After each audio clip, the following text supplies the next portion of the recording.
When you watch the video that follows, one thing becomes clear right from the start. There's a huge gap between Donald Trump's rhetoric and the reality Americans are feeling in their wallets.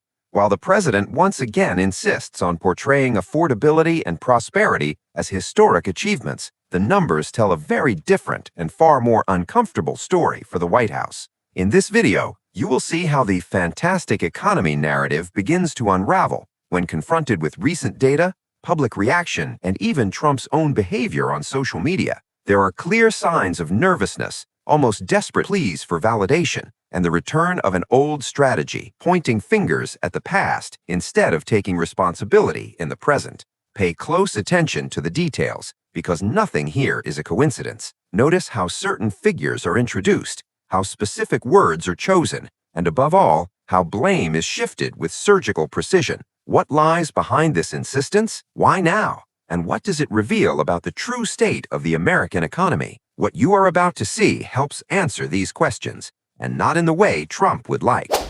Your president spent yet another week describing affordability as a hoax. And surprise, surprise, that message doesn't appear to be resonating with the American people. A new AP poll shows Trump's economic approval rating at a record low, with just 31% approving his handling of the economy. And judging by his social media feed, the president has taken notice. On Thursday, he took to Truth Social to plead, quote, "When will I get credit for having created perhaps the greatest economy in the history of our country? When will the fake polls show that I am doing a great job on the economy and much more? Thank you." Probably when the economy's better. Maybe that's when it's going to happen. As inflation, come on now. Right. As inflation continues to rise, thanks in part to the president's tariffs, Trump is doing his best to shift the blame to who else? Former President Biden. I inherited very simply the highest prices in history, and I'm bringing them down really fast, led by energy. And when energy comes down, everything else comes down. But I've only been here a short while.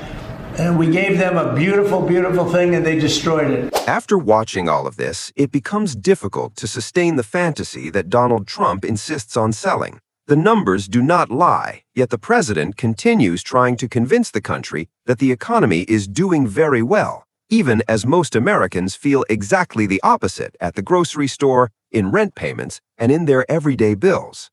This is not just a matter of perception, it is a matter of economic reality.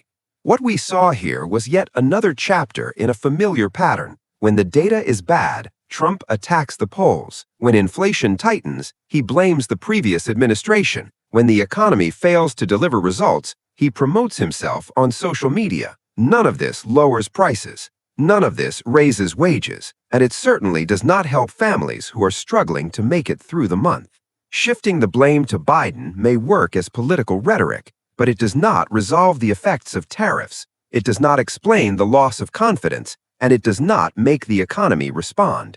Real leadership requires taking responsibility, not begging for validation. And in the end, the question is simple. If the economy were truly so extraordinary, would Trump need to convince the country of that every single day?